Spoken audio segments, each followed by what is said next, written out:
क्या डीडीए ने इन हिंदू शरणार्थियों का पक्ष लिया? नहीं लिया। लिया हो तो दिखाएं। दिल्ली के एलजी साहब से पूछना चाहूंगा, आपकी इन गरीब लोगों से क्या दुश्मनी है?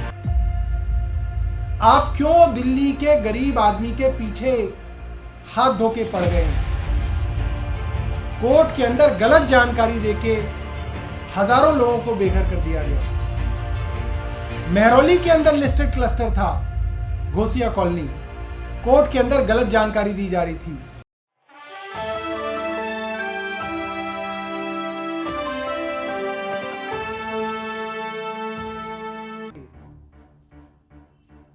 हंगामा इस बात का हुआ कि जब से दिल्ली के अंदर नए एलजी साहब आए हैं, पिछले करीब 1.5 साल से दिल्ली के अंदर गरीब लोगों के मकानों को उजाड़ने का सिलसिला लगातार चल रहा है। डीडीए हो, केंद्र सरकार की एजेंसी है। एलएनडीओ हो, केंद्र सरकार की एजेंसी है। रेलवेज हो, केंद्र सरकार की एजेंसी है। या आर्कियोलॉजिकल सर्वे ऑफ इंडिया हो, सभी जगहों पे लाखों गरीब लोगों को उजाड़ने का काम इन केंद्र सरकार की एजेंसियों ने किया। और डीडीए की और एलएनडीओ की इसके अंदर बड़ी भूमिका रही, जो सीधा एलजी साहब विनय सक्सेना जी के अंडर आते हैं। अभी तक लाखों लोग बेघर हुए। जितना शोर मचना चाहिए था उन गरीब लोगों के लिए, उतना नहीं मचा। और कल पिछले 13 साल से दिल्ली में रह रहे पाकिस्तान से आए हुए हिंदू शरणार्थी सैकड़ों परिवार मजनू के टीले के साथ, जो गुरुद्वारा है उसके पड़ोस में, अपने छोटे छोटे झुग्गियों को बना के वहां रह रहे हैं। उनको केंद्र सरकार की डीडीए ने, जो डायरेक्ट एलजी साहब के अंडर आती है, सबको नोटिस दिए गए हैं और कहा गया है कि आप अपना सारा सामान पैक कर लो और 6 और 7 तारीख, 7 और 8 तारीख माफ कीजिएगा, आज और आने वाला कल, बिल्डोजर से इनकी झुग्गियों को तहस नहस कर दिया जाएगा।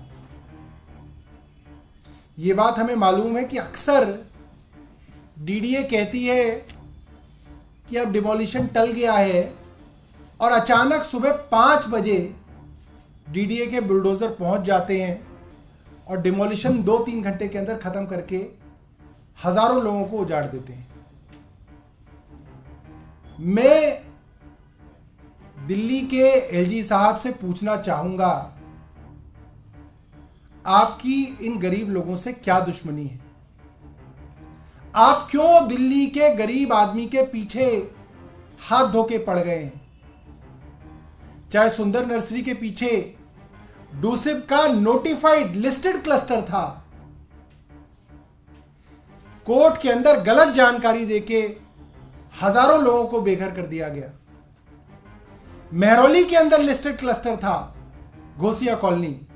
कोर्ट के अंदर गलत जानकारी दी जा रही थी, उसके अंदर भी बहुत सारे लोगों को बेघर कर दिया गया। बाद में कोर्ट ने उसके अंदर स्टे दिया।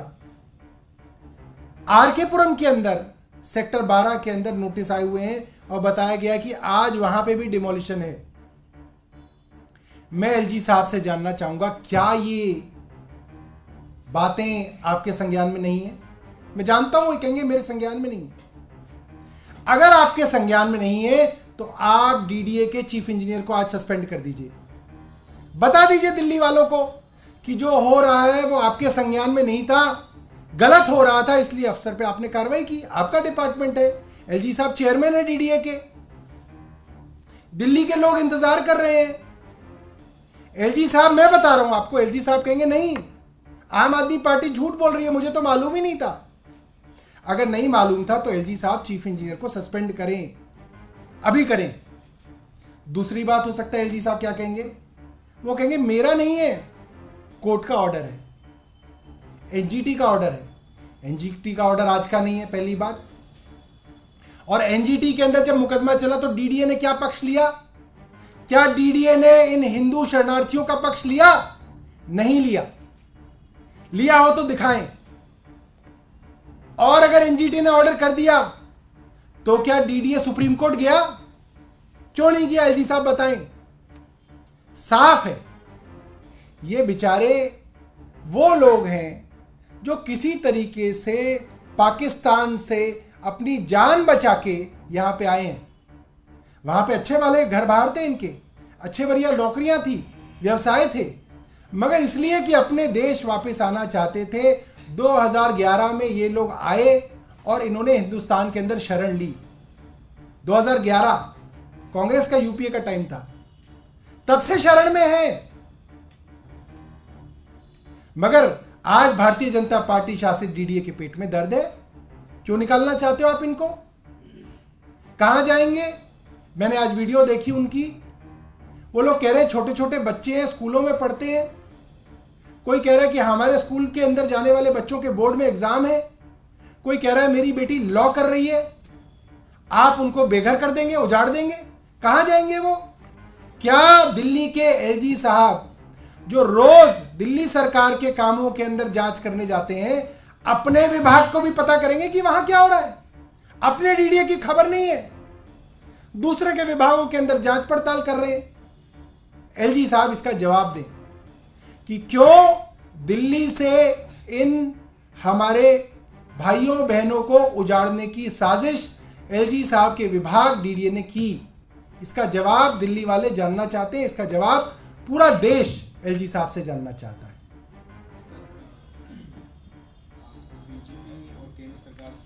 ये नोटिस है जो कल और परसों वहां पे बांटे गए हैं।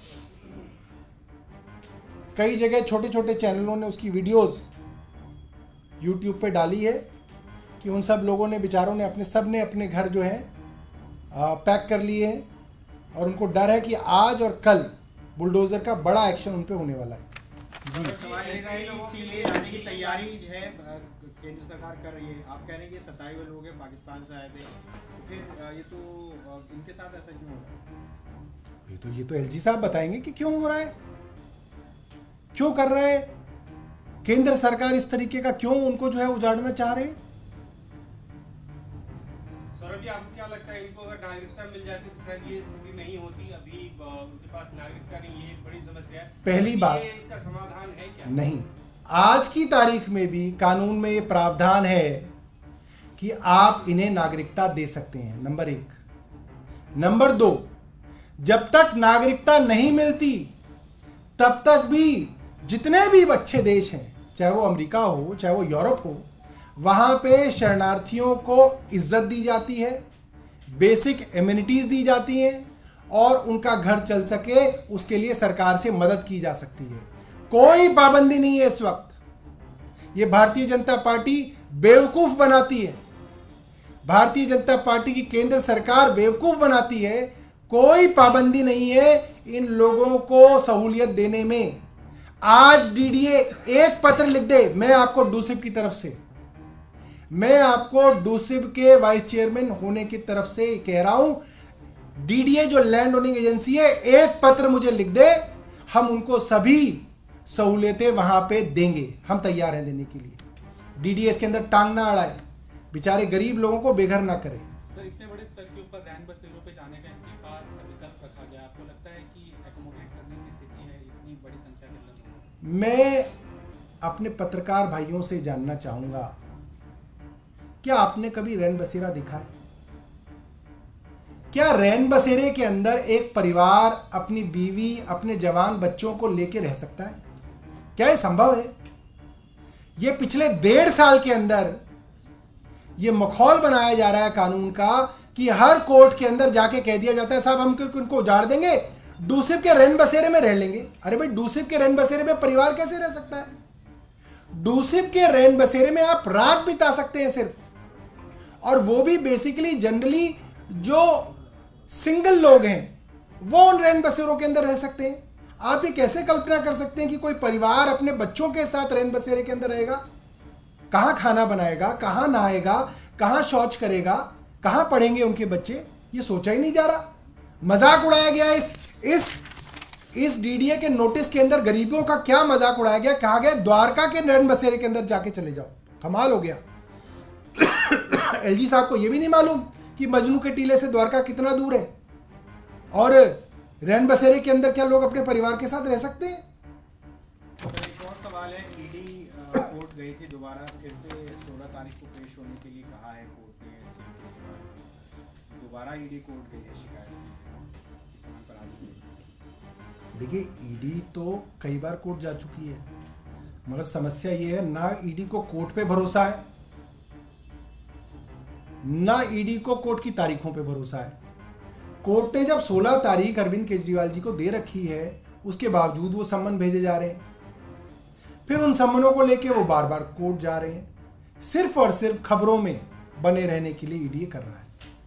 कल ईडी की कार्रवाई टीएमसी लीडर के ऊपर हुई। रात में सीएम ने ट्वीट किया कि अगर वो बीजेपी शामिल हो जाए तो उनको ईडी की नोटिस जाने बंद हो जाएंगे, और उन्होंने कहा कि समय बड़ा बलवान है, प्रधानमंत्री थोड़ा ऊपर वाले से डरे। देखिए, आज मैं सुबह सुबह मॉर्निंग वॉक पे घूम रहा था और कई बिजनेस मैन मेरे साथ घूम रहे थे, और चलते चलते उन्होंने एक बात कही।